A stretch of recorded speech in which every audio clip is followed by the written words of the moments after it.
예, 우리가 지난번에 출애굽기 14장 전반부를 보았는데, 여기에서 보면은 우리가 그 앞에서 보는 곳에서 좀 뜻깊은 게 무엇이냐면, 생각이 나는 것이 무엇이냐면은, 하나님께서 2절에 보면은 이스라엘 자손에게 명령하여 돌이켜 바다와 밑돌 사이에 비알히롯 앞 곧 바알스본 맞은편 바닷가에 장막을 치게 하라.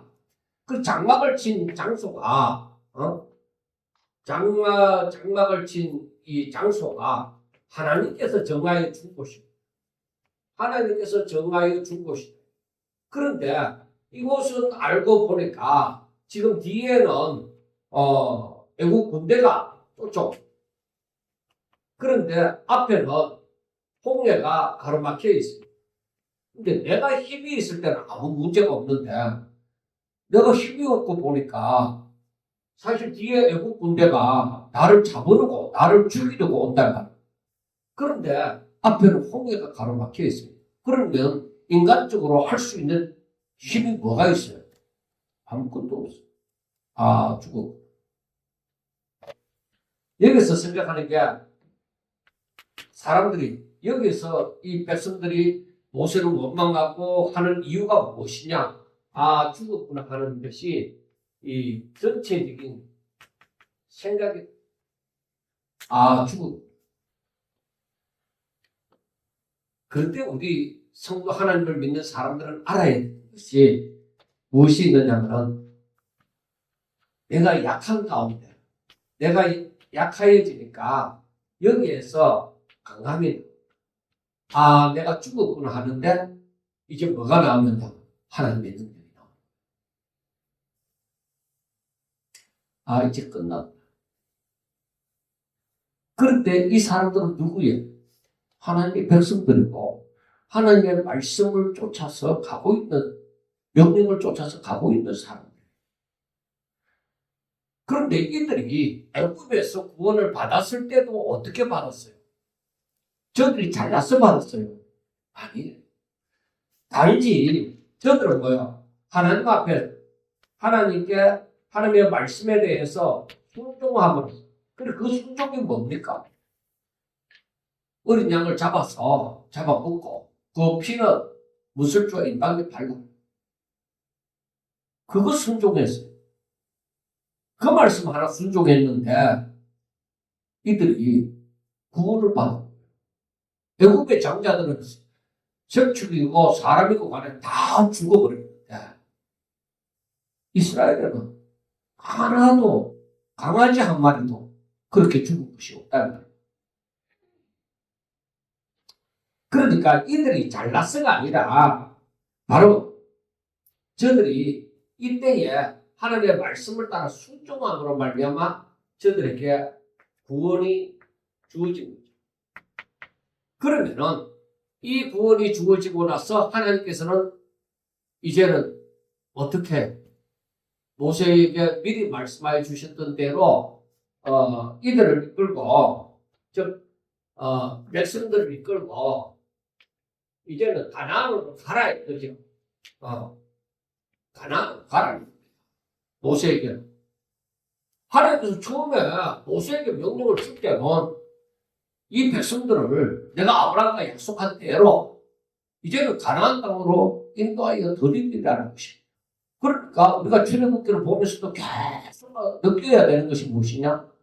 하나님께서는 지금 이 백성들을 가나안으로 데리고 가시고자 하신다는 거예요. 왜?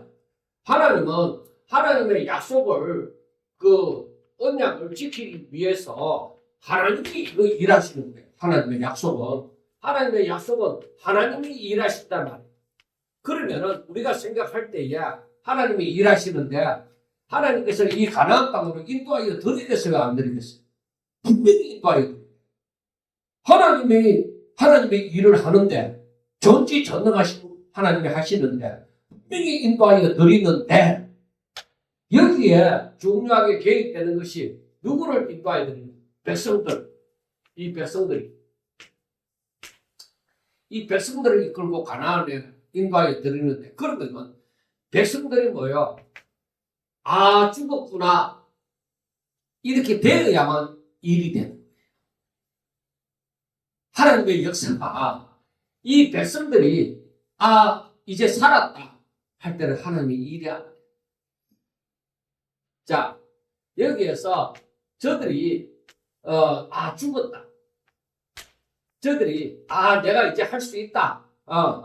살았다. 내가 할 수 있다. 이렇게 되었을 때를 우리가 출애굽의 역사를 한번 살펴보자.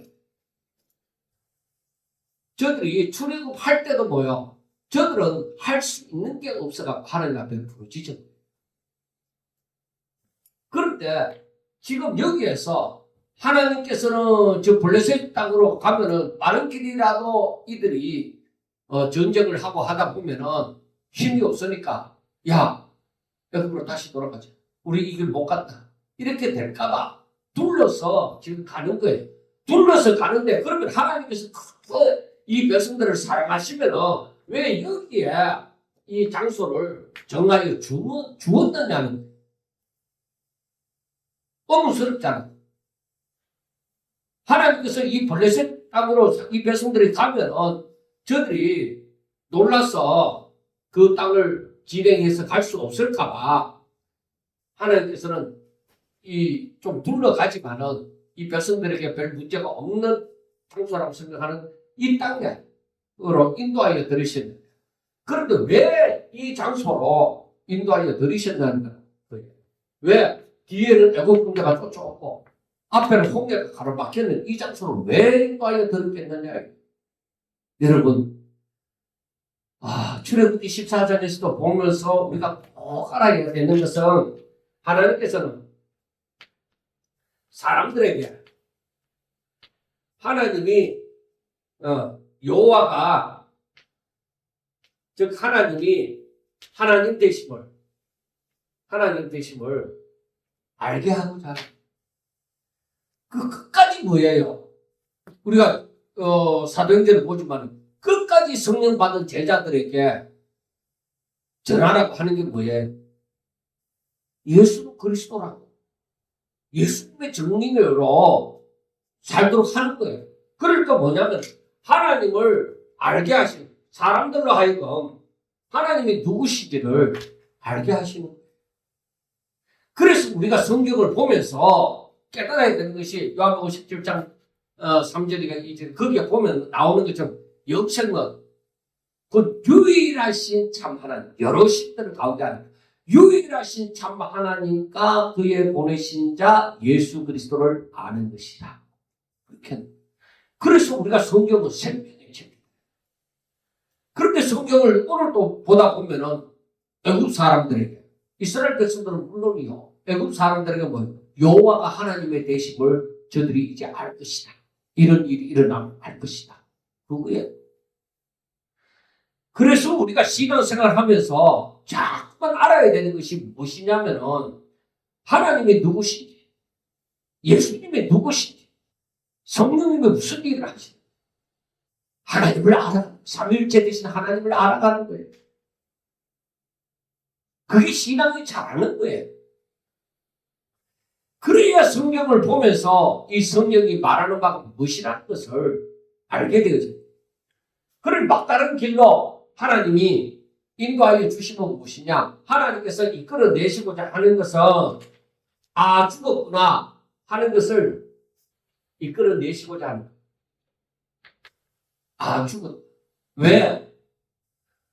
저들이 할 수 있는 것을 없도록 만들어버립니다. 그래야 하나님의 하나님 되심을 알 수 있는 거죠. 우리가 신앙생활하면서 잘 알아야 돼요. 내가 날마다 나의 주, 나의 하나님이라는 것을 고백을 해요. 하나님은 나의 주인이십니다. 나는 당신의 종입니다. 이 고백이 흘러나오는 삶을 살아야 된다. 그렇지 않으면 이들이 모르기 때문에 하나님은 자꾸만 알려주는 거예요. 네가 할 수 있는 게 무엇인지 아나? 네가 뭘 할 수 있는데? 네가 네 구원을 위해서 뭘 할 수 있는데? 아무것도 없어. 이제 우리 끝이지. 그래서 무슨 도망가는 거예요.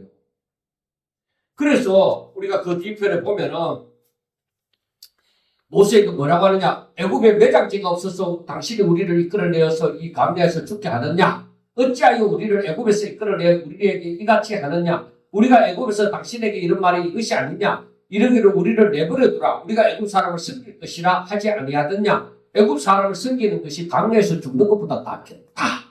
여러분, 이게 뭡니까? 보는 눈이 없다는, 하나님을 모른다는 것이기도 하고, 눈이 없어. 보지를. 세상에서 일어나고 있는 이 모든 일들을 바라보면서 눈이 없어서 하나님이 무슨 일을 하고 있는지를 몰라. 그래서 이 백성들은 뭐요? 아, 죽었다. 죽었다. 이제 끝이다. 그런데 모세는 뭐라고 해요? 13절 모세가 백성에게 이르되 너희는 두려워하지 말고 가만히 있어서 여호와께서 오늘 너희를 위하여 행하시는 구원을 보라. 백성들이 보지 못하는 걸 보고 백성들이 깨닫지 못한 것을 모세를 깨닫거든. 너희가 본 애굽 사람을 너희가 오늘 본 애굽 사람을 영원히 다시 보지 아니하리라. 여호와께서 너희를 위하여 싸우시리니 너희는 가만히 있을지. 그 모세는 이걸 깨달은 거죠. 하나님의 섭리를 본 거죠. 여러분, 모세와 백성들의 차이가 이거예요. 하나님을 얼마나 아느냐, 하나님과의 관계가 얼마나 친밀하냐, 여기에서 보는 눈이 들어요. 모세도 하나님의 백성이요, 이 이스라엘 사람들도 하나님의 백성이요. 그런데 저들이 애굽에서 부르짖을 때는 거예요. 도저히 못 살겠다고 하나님 앞에 부르짖은 거예요. 저들이 애굽 사람을 잘 섬기겠다고 부르짖은 게 아니에요. 그런데 이들은 조금만 환경이 바뀌면 이렇게 믿을 수 없는 사람이 된다. 그러니까 내가 사람을 믿지 못한다는 거예요. 왜? 믿음으로 말하지 않는 것은 그 믿음이 또 살아있는 믿음이 아니면 또 가짜겠죠. 그러니까 그게 전부 다 인간적이고 이 이스라엘 백성들처럼 하는 말이 되는 거예요. 좋을 때는 뭐예요? 나중에 마지막에 보세요. 뭐라고 얘기합니까? 마지막에 맨 31절에 뭐라고 얘기를 합니까? 이스라엘이 여호와께서 애굽 사람에게 행하신 그 큰 능력을 보았으므로 이제 능력을 보고 나니까 백성이 여호와를 경외하며 여호와와 그의 종 모세를 믿었더라. 그렇게 얘기하잖아요. 사람들은 이렇다고. 그래서 이제 서로는 이제 그만하고 이제 그 다음 15절부터 봅니다. 제가 오늘 보고자 하는 게 15절인데 여호와께서 모세에게 이르시되 너는 어찌하여 내게 부르짖느냐. 이스라엘의 자손에게 명령하여 앞으로 나아가게 하고 지팡이를 들고 손을 바닥 위로 내밀어 그것이 갈라지게 하여 이스라엘 자손이 바다 가운데서 마른 땅으로 행하리라 하고 말씀을 합니다. 자, 1절부터 14절 사이에 보면은 하나님께서 이스라엘 백성들을 모여 막다른 길에 막다른 장소로 딱 인도하신 거예요. 그래 놓고는 하나님께서 바로의 마음이란 이 신하들의 마음을 완악하게 만들어갖고 애굽 이 군대를 형성해서 이제 이스라엘 사람들을 쫓도록 만들죠. 저들은 막다른 길에 이르려는데 애굽으로 하여금 이제 막 이스라엘 사람들 숨 조이는 작전을 하도록 만드는 것이죠. 그런데 이 15절부터 이제 마지막 절까지 보면은 하나님께서 마침내 그것이 이스라엘을 구원하는 역사가 이루어지고 애굽 군대는 어떻게 되어져요? 오히려 심판받는 역사가 일어나는 거예요. 그래서 하나님이 어떤 사람의 하나님이 되느냐? 자기 백성들은 죽었다 하는데 살고 애국 군대는 뭐예요? 야 이제 저들을 동안에 던지다 이렇게 하는데 죽어요. 그래서 살고자 하는 자는 죽고자 하는 자는 살아요. 저들이 승리했다 하는데 저들은 패배를 하고 이제 죽었다 완전 패배를 선언해야 되는데 오히려 완전 승리를 얻게 되는 것을 보게 되어집니다. 이게 바로 뭐냐? 이게 하나님의 백성이 승리하는 것, 하나님의 백성이 구원을 받는 것, 이게 바로 뭐예요? 하나님이 영광 받으시는 것, 하나님 뜻대로 되어지는 것, 이게 하나님이 영광 받으시는 것. 그래서 우리가 하나님 뜻대로 살아갈 때가 하나님께서 영광 받으시는 거예요. 그래서 우리는 어떻게 하면 하나님 앞에 영광 돌리며 살까? 이걸 고민하시죠. 그때 하나님이 영광을 받으시고, 그때에 우리가 순종할 때에, 자, 여기에서 이 사람들이 어린 양을 잡아서, 순종할 때에, 무설주와 임방에 피를 발랐을 때에, 바로 이때에 승리하는 역사가 일어나는.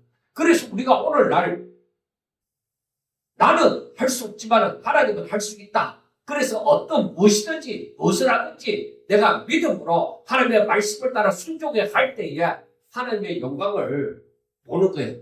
이게 하나님의 영광을 보는 것이 뭐예요? 하나님의 백성이 구원함을 받는 것, 하나님의 뜻이 이루어지는 것, 하나님의 영광을 보면서 살아가는 거예요. 그래서 우리가 하나님의 일은, 여기 볼 때 하나님의 일은 사람의 입장에서 계산을 해보면 어때요? 계산해야 한다. 하나님의 일을 하다 보면은 사람의 입장에서 계산을 하면 계산해야 한다. 그런데 하나님의 입장에서 계산하면 당연히 계산이 충분한 계산이 되는 거죠. 그래서 우리가 이 성경을 보면서 깨달아야 되는 게, 하나님이 말씀하시면 다 된다. 하나님이 하시고자 하시면 다 된다. 아이고, 나 같은 거, 그래. 너는 원래 죽었다 하는 사람인데, 하나님이 살리시면 얼마든지 살아있다. 그걸 믿는 거죠. 그래서 하나님의 방법이 다 있다고. 하나님께서 마음을 주실 때는, 그래서 여기서 보면은, 이제 이스라엘 자손들에게는 명령해서 앞으로 나아가게 하고, 이제 그 다음에는 뭐요? 다시 손을, 이제 이스라엘 자손들은, 자, 여기서 보면은, 이스라엘 자손들은 마른 땅으로 전진하도록 하는 거예요. 바다가, 손을 내밀어서 바다를, 갈라지게 해서 마른 땅에 행하게 하라. 마른 땅으로 걸어가게 하라. 여러분, 짐승들도, 뭐, 소나 양이나 이런 가축들도 지름탕에 푹푹 빠지면 저들이 물에 빠진 것보다 더 힘이 없어요. 못 걷잖아요. 늪에 빠지면 못 걷잖아요. 그런데 이들이 이 수많은 때가 사람이 더욱더 그렇고, 수많은 때가 만약에 바다에 뻘에 빠지면 어떻게, 지름탕에 빠지면 어떻게 되겠어요? 못 지나가요.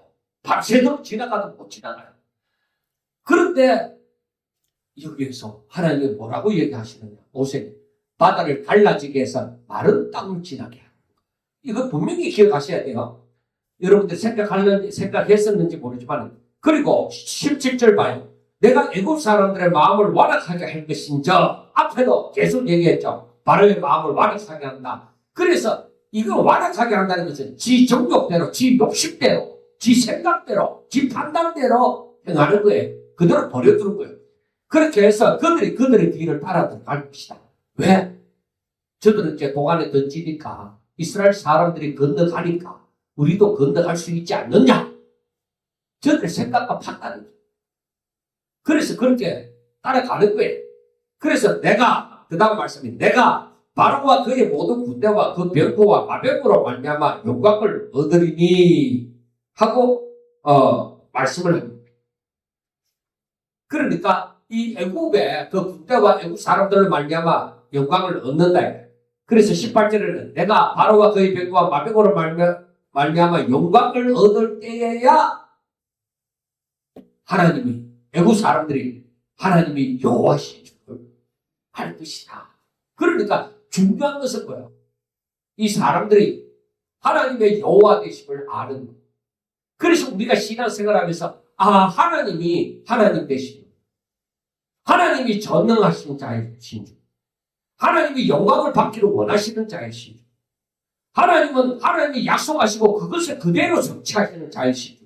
이걸 알아갈수록 뭐요? 하나님을 기뻐하시는 거예요. 우리가 하나님의 말씀을 깨닫는 거, 하나님을 더 잘 알아가는 거, 삼일체 되신 하나님을 더 잘 알아가는 거, 이걸 하나님이 원하신다니까. 그래서 성경 전체가 그걸 얘기하고 있는 거예요.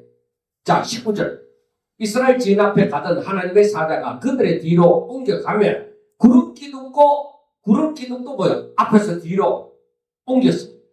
그래서 애굽 지인과 이스라엘 지인 사이에는 이 하나님의 사자와 구름 기둥이 딱 중간에 가로막혀 있는 것이죠.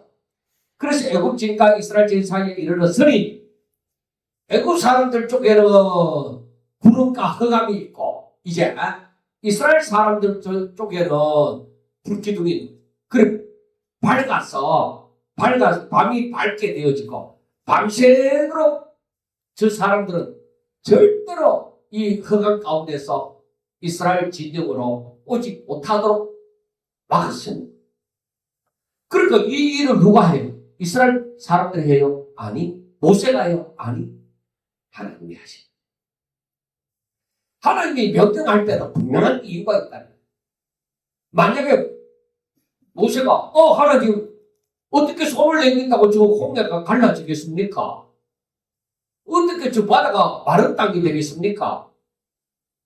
순종이 없으면 하나님의 말씀에 성취가 안 돼. 어떻게 하든지 하나님께서는 모세를 굴복시켜갖고 이 지도자의 자리에 서게 하셨듯이 하나님께서는 모세에게 그만한 은혜를 주셨어요. 순종하게 하시고. 그래서 이제 완전 구별된 역사가 일어났죠. 그리고 나서는 21절에 봐요. 모세가 바다 위로 손을 내밀매 여호와께서 큰 동풍이 밤새도록 바닷물을 물러가게 하시니 물이 갈라져서 바다가 마른 땅이 되었더라. 자, 마른 땅이 되었습니다. 그 다음 22절 이스라엘 자손이 바다 가운데를 육지로 걸어가고 물은 그 좌우에 벽이 되니 여러분 저는 생각만 해도 이렇게 엄청 두려울 것 같아요. 수십 메터 얼마나 홍해가 깊이가 얼마 되는지 모르지만 좌우에 벽이 돼가고 있는데 그 지나갈 때 야 지금 합쳐지면 우리 끝난다. 진짜 얼마나 오죽 찌를 정도로 겁이 안 나면서 긴장이 되지 않겠습니까? 저는 그 생각만 해도 그 물 사이를 지나간다는 것이 왜 원래 합쳐진 거잖아요. 그런데 어떻게 되어졌든 바닷물이 양쪽으로 갈라졌는데 모세가 이스라엘 사람들을 이 땅을 지나가라고 얘기하고 얼마나 긴장하면서 막 건넜겠습니까? 저는 이것이 엄청난 스릴이 있었다고 보는데 자 그래서 23절 애굽 사람들과 바로의 말도 병거들과 그 마병들이 다 그들의 뒤를 충격하여 바다 가운데로 이제 들어왔습니다. 이제 중요한 건 뭐야? 이 이스라엘 사람, 애굽 사람들도 이스라엘 사람들의 뒤를 쫓아서 들어오도록 만드는 거죠. 하나님의 뜻이.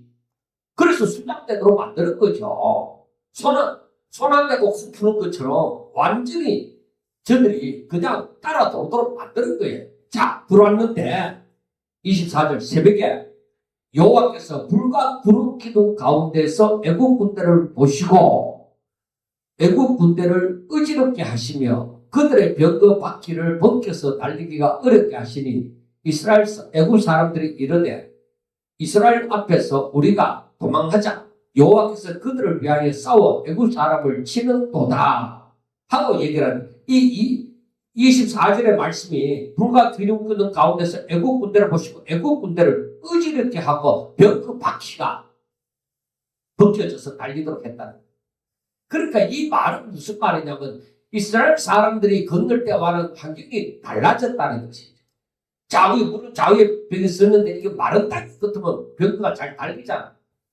그래서 이것이 진창이 되도록 그렇게 하셨다고 볼 수가 있는 것이죠. 하여튼 어찌됐든지 간에 군대를 어지럽게 하고 막 저들에게는 어떤 긴장감이 불안과 두려움을 가져다 주고 또 병거 바퀴는 막 벗겨져서 튀어나가고 저들이 막 난리 법석이 난 거죠. 그런데 이 애굽 사람들이 이걸 생각하면서 야 우리가 도망가자. 하나님이 저들을 위해서 싸우시니까 우리가 졌다. 이렇게 생각한 거죠. 그때에 26절 여호와께서 모세에게 이르시되 내 손을 바다 위로 내밀어 우리 애굽 사람들과 그들의 병거들과 마병들 위해서 다시 그러게 하라. 자, 이스라엘 사람들은 다 건너갔습니다. 근데 애굽 사람들은 이렇게 어지럽게 된 상황 속에서 바다 중간에 있습니다. 그런데 모세가 손을 내밀어서 바다 위로 향하게 되어질 때에 물이 저들을 완전히 덮어버린 거죠. 모세가 그 손을 바다 위로 내밀며 새벽이 되어 바다의 힘이 회복된지라 애굽 사람들이 물을 거슬려 도망하나 하고 얘기를 합니다. 그러니까 이스라엘은 하나님이 행하신 일로 인해서 마른 땅으로 이제 아이들까지 남녀노소 할 것 없이 사람들은 다 건너고 이제 가족들도 다 건너고 이렇게 다 건널 수 있게 되어졌어요. 순조롭게. 그런데 애굽 사람들은 병거도 타고 여러 방법으로 이 이스라엘보다 더 빨리 움직일 수 있는 그런 것이 되어져 그런 환경이었죠. 그런데 저들은 바다에 들어오자마자 이스라엘 사람들은 편안히 생축과 그 사람들이 편안히 걸어갈 수 있었던 반면에 이들은 군대가 어지럽혀지고 병거 바퀴는 막 빠지고 난리가 난 거죠. 그러니까 이스라엘 사람들이 걸어갔던 마른 땅, 순탄한 땅이라고 볼 수가 없는 겁니다. 그 하나님께서 이들을 심판하시는 거예요.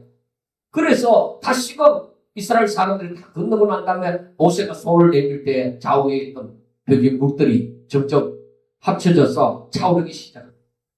그래서 이 사람들에게 있어서는 이제 죽음, 즉 하나님의 심판이 오게 되었지 것입니다. 그래서 이런 큰 권능을 바라보고 하나님을 경외하고 이제 뒤에 가면은 이제 하나님을 찬양하는 부분이 나오지만은 이제 모세의 말도 듣게 되어진 것입니다. 자, 그런데 이것을 우리가 한번 고린도전서 10장을 한번 봅시다. 이 부분에 대해서 얘기를 해준 부분이 있습니다. 고린도전서 10장 1절과 2절을 보면은 형제들아 나는 너희가 알지 못하기를 원하지 아니하노니 우리 조상들이 다 구름 아래에 있고 바다 가운데로 지나며 모세에게 속하여 다 구름과 바다에서 세례를 받고 하고 얘기합니다. 이 홍해 사건을 두고 얘기합니다. 홍해 사건을 두고 얘기를 하는데 이것은 어떤 의미에서 영적으로 세례를 받았다. 영적 세례다. 그렇게 말을 합니다. 그런데 이때 바울은 이 고린도 교회가 성적인 방종과 우상 숭배 가운데 있었으니까 이걸 경고하기 위해서 강약 이스라엘 역사를 소개를 하는 것입니다. 그래서 바울은 홍해를 건넌 사건을 구약적 의미에 있어서 세례라고 그렇게 보는 것이죠.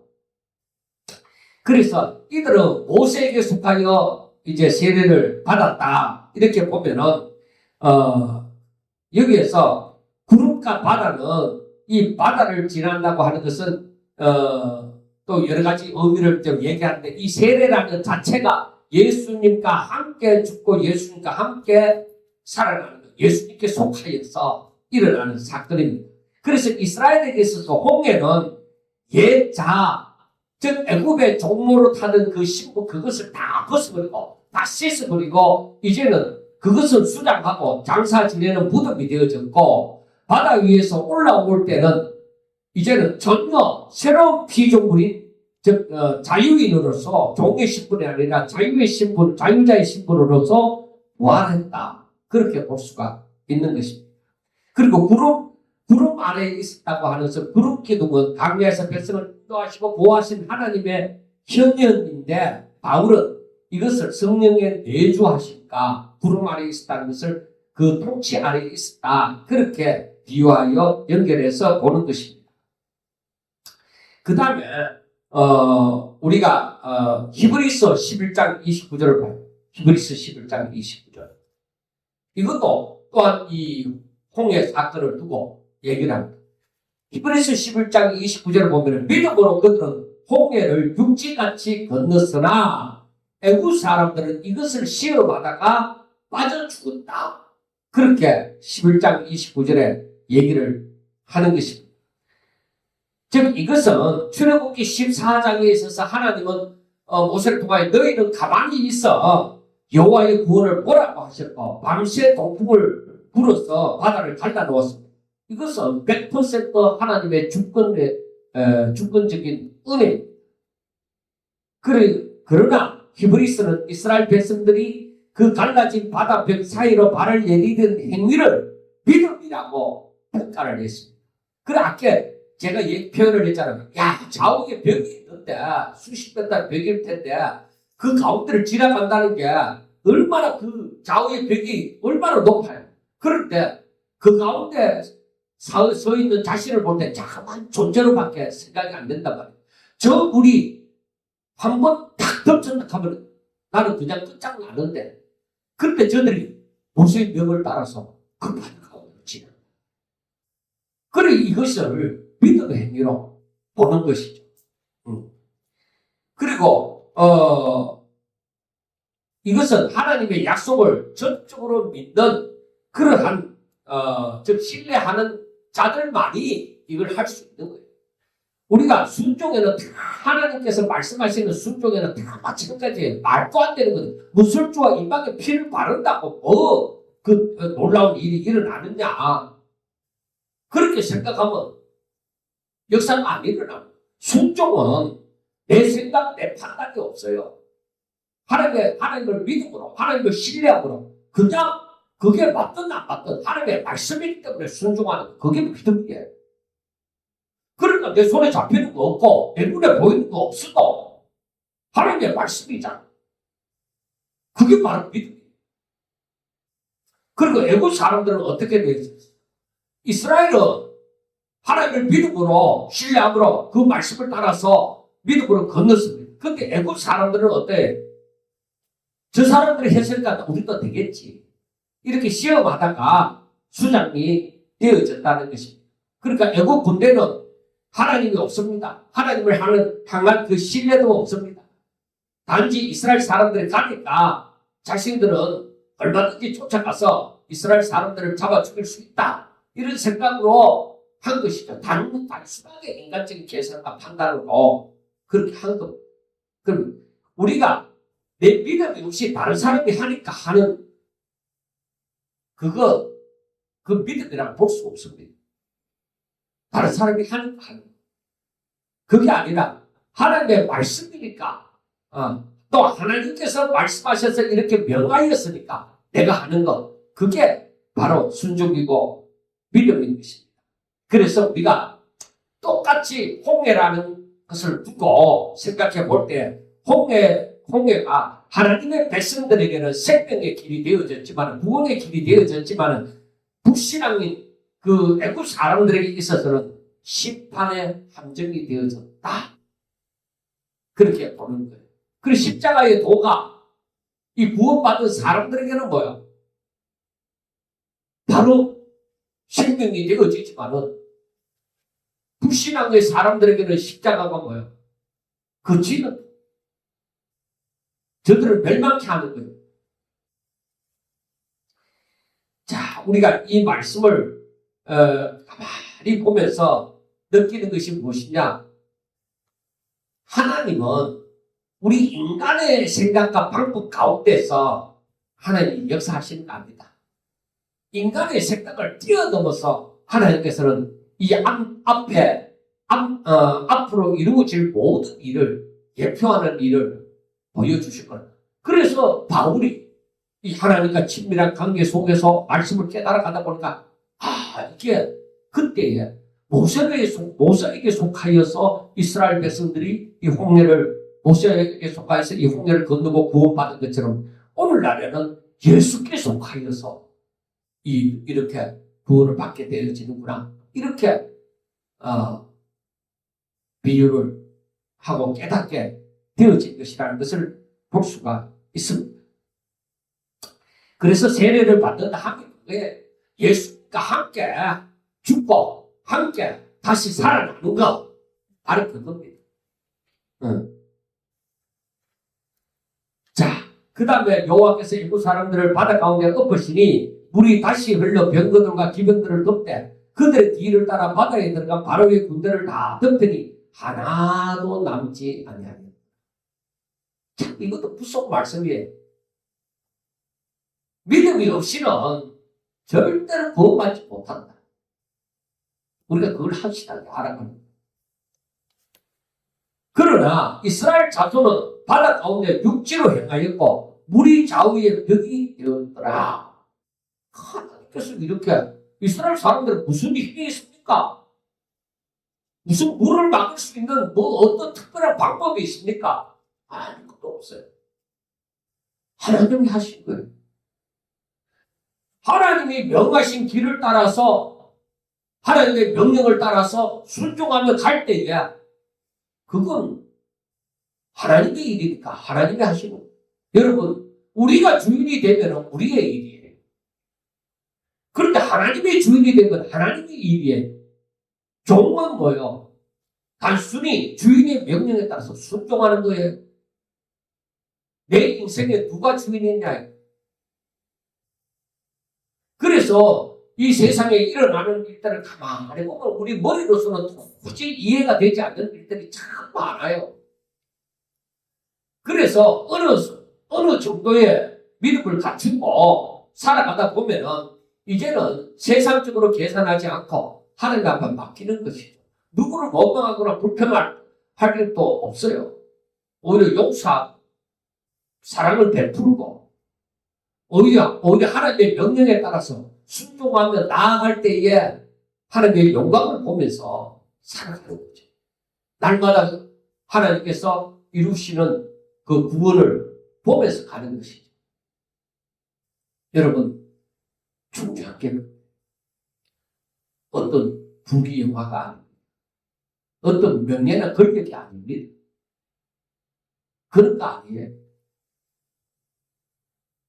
우리에게는 그것보다 더 귀한 것, 더 중요한 것이 있습니다. 오직 하나님이 내 안에 살아계신다. 나는 오로지 하나님의 뜻을 따라 살고자 한다. 그거 하나. 내가 슬퍼서 너무 힘들어서 눈물을 흘리는 그 순간에도 하나님이 내 손 잡고 걸어가는 것을 느낀다고 하면 모르시나. 그래서 저는 그 옛날에 그 봉성가 중에 주님여 이 손을 보다 꼭 잡고 가소서. 저는 그게 제 고백처럼 신앙 고백으로 그 찬양을 한 것이죠. 왜? 나 의지할 리가 없다. 젊었을 때 부모님이 한창 일을 하고 막 그럴 때는 부모님이 돈을 좀 가지고 있으니까 그나마 힘들 때는 내가 욕을 하다 못했지 어쨌든지 몇 시간만 내가 딱 집에 갔을 때 그 몇 시간만 내가 꼭 참으면 된다. 그리고 돈만 받아오면 된다. 그거라도 있었는데 부모님이 연세가 들고 이제는 더 이상 먹고 까먹기만 하고 나중에 다 까먹고 나서는 부모님 보지 알도 없잖아. 그러니까 진짜 하나님이 내 손 잡아주지 않으면 나의 미래는 인간적인 미래는 없다. 인간적인 미래는 제가 그랬잖아요. 인간적인 미래는 기초수급자 되어져서 나라에서 들어오는 거 가지고도 나는 하나님의 말씀만 바라보면서 끝까지 죽을 때까지 하나님의 말씀을 그걸 누가 한 사람에게든 두 사람에게든 전하면서 그러면서 살아가는 거예요. 이 땅에서 살게 하실 동안에는. 그런 미래밖에 안 남는 거죠. 여러분, 그게 무엇겠어요? 그러나 하나님이 우리는 꼭 알아야 돼요. 하나님이 일하게 하실 때는 일을 해야 돼요. 하나님이 나에게 명령하실 때는 내가 거부하면 안 돼요. 유대인들처럼 빌라도가 예수님에게 죄를 찾지 못하고 발견하지 못하고 예수님을 놓아주려고 할 때 유대인들이 거부를 했어요. 하나님께로부터 은혜 받을 수 있는 그 모든 기회를 자식들이 거부를 했어요. 그 은혜를 거부했어요. 그리고는 그들이 아주 큰 죄를 범하잖아요. 그래서 우리는 항상 하나님의 명령에 따라서 순종할 수 있는 사람. 그래서 내가 나이가 들면서 참 좋은 게 뭐냐? 젊었을 때 욕심을 안 가지게 되어진다는 거죠. 젊었을 때 품었던 그런 야망 안 가지게 되어진다는 것이죠. 젊었을 때는 이것도 이렇게 해보고 싶고 저것도 저렇게 해보고 싶고 이런 공동체도 만들고 싶고 막 그런데 지금은 오직 성경 말씀을 연구하고 순교하는 것. 말씀과 그야말로 이것도 제가 기도하면서 이 말씀을 받고 내가 했다 하지만은 이때는 제가 지금만큼 생각이 없었어요. 그런데 나중에 한참 살다가 보니까 내가 그때 이걸 딱 느끼고 이걸 표로 만들어 썼잖아요. 이야, 하나님께서는 이렇게 목표로 삼게 만들어 주시구나. 그걸 깨달았어요.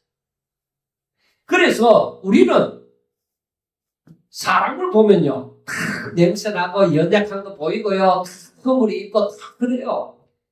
그러나 우리는 뭘 구해야 되느냐? 하나님, 세상이 어떠 하더라도 나는 예수님을 전가하는 사람 되게 해주세요. 나는 하나님의 말씀을 따라서 하나님 뜻대로 살아가는 사람 되게 해주세요. 나는 하나님께 순종함으로 날마다 하나님의 영광을 바라보며 하나님께서 이루시는 구원을 바라보며 살아가게 해주세요. 하나님 없는 세상은 내게 필요 없습니다. 하나님 없는 부귀영화, 하나님 없는 명예와 권력, 하나님 없는 내 장수, 그거 다 필요 없습니다. 오직 하나님이 계시는 가운데 하나님의 사람으로 이 땅에서 하나님께서 허락하신 것을 누리며 얼마든지 하나님 뜻대로 살게 해주세요. 그걸 늘 내 마음에 그게 채워질 때 설사 내가 잘못하더라도 하나님 돌이켜 주실 줄로 믿습니다. 하나님이 인간의 부패성을 다 알고 있어요. 그렇다고 하고 그걸 빌미로 무조건 마음 놓고 죄지라 하는 그런 건 아니잖아요. 넘어질 수도 있다는 거죠. 그러나 하나님 뜻대로 살고자 할 때 하나님께서 그 사람을 세워주실 것입니다. 아브라함도 넘어졌고요. 모세도 그러했으며 다윗도 그러했으며 다 그런 일이 있습니다. 그러나 그들이 바로 서서 가는 것은 뭐예요? 오직 하나님만 바라보았기 때문입니다. 사랑하는 여러분, 이 출애굽기 14장을 가만히 보면서 하나님이 인도하시는 것이 전혀 인간적 계산으로 안 맞아요. 그런데 하나님이 그렇게 하신 데는 다 이유가 있다. 그래서 죽었구나. 그래서 나는 이제 할 수 있는 게 없구나. 연약함, 약함. 이때 하나님이 역사를 하신다니까. 하나님의 일을 하라 해놓고 이렇게 약하게 만들 때, 하나님의 일을 걸어가도록 만들어 놓고 이런 약한 경우가 나타날 때, 이런 요지부도 이걸 진퇴양난의 사건이 일어날 때, 그거는 하나님이 일하실 우리 인간의 방법으로는 안 되거든. 여기서 인간의 방법으로 어떻게 이스라엘이 애굽을 이기겠어요? 어떻게 그 군대를 물리치겠어요? 하나님이 하시겠다. 여기서부터는 하나님이 내가 한다. 그래서 하나님께서는 내가 바로와 애국 군대를 완악하도록 만들고, 그들이 너희들이 딱 이 공에 이들이 안전한 곳으로 도망했다면은 애국 군대가 어떻게 쫓아오겠어요? 그런데 저들은 도간에 던지다 생각했기 때문에 쫓아오잖아요. 그렇게 만들어 놓고 하나님이 이게 일하신다는 거죠. 이 강함이 나타나는 것이. 그래서 하나님의 약속대로 일이 이루어져 가는 것을 보는 거예요. 여러분, 저는 내일을 잘 알지 못하지만은 저는 믿습니다. 제가 살아있는 한 하나님께서 분명히 참 긍휼을 베푸시고 역사하실 줄로 저는 믿습니다. 왜? 제 마음이 오직 하나님을 알기로 원하, 하나님 뜻대로 살기로 원하. 제가 설사 실수를 하고 잘못 판단했을지라도 하나님은 분명히 인도하여 것을 믿습니다. 그렇기 때문에 저한테 절망이란 없습니다. 제가 욥기서를 보면서 더 힘을 내고 있습니다. 왜? 욥이 그 상황 가운데서 하나님을 절대로 원망하지 않더라. 죽기를 구하였을지라도 하나님의 절대 주권을 그는 인정하고 살더라. 사랑하는 여러분, 이 마지막 시대에 우리에게 할 일이 많이 있을 줄로 믿습니다. 어떤 환경이 펼치시더라도 절대로 굴하지 마시고 오직 믿음으로 오히려 그 어려운 때에 하나님의 역사가 오히려 더욱더 일어난다는 것을 아시고 날마다 저와 여러분들의 삶에 살아계신 하나님의 그 역사가 일어나서 날마다 우리 눈으로 목도하면서 살아갈 수 있기를 주의 이름으로 축원하고 기도드리겠습니다. 하나님 아버지 감사합니다. 사랑하는 종들을 지켜주시고 붙잡아 주시옵소서. 아버지여, 이들로 말미암아 하나님 영광 받아 주시옵소서. 이들은 나이 많고 할 수 있는 것도 없고 그렇지만은 하나님께서 이들의 마음에 살아계셔서 저들의 마음을 주장하시고 또 행할 수 있도록 능력도 허락하여 주셔서 하나님의 영광을 바라보게 하여 주시옵소서. 사랑하는 교회에 나아가는 앞날도 하나님 정말로 막바지 몰린 것 같지만 오히려 시작이 되게 해주시고 큰 능력을 발휘하는 하나님의 뜻이 있게 하여 주시옵시고 우리들은 아무것도 바라보이지 않지만 오직 하나님의 약속의 말씀만 부여잡고 주어진 사명을 감당하기 위하여 살아갈 때에 하나님께서 날마다 이루어주시는 구원을 우리 눈으로 목도하면서 체험하면서 살아갈 수 있도록 도와주시옵소서. 예수님 이름으로 감사하며 기도드리옵나이다. 아멘.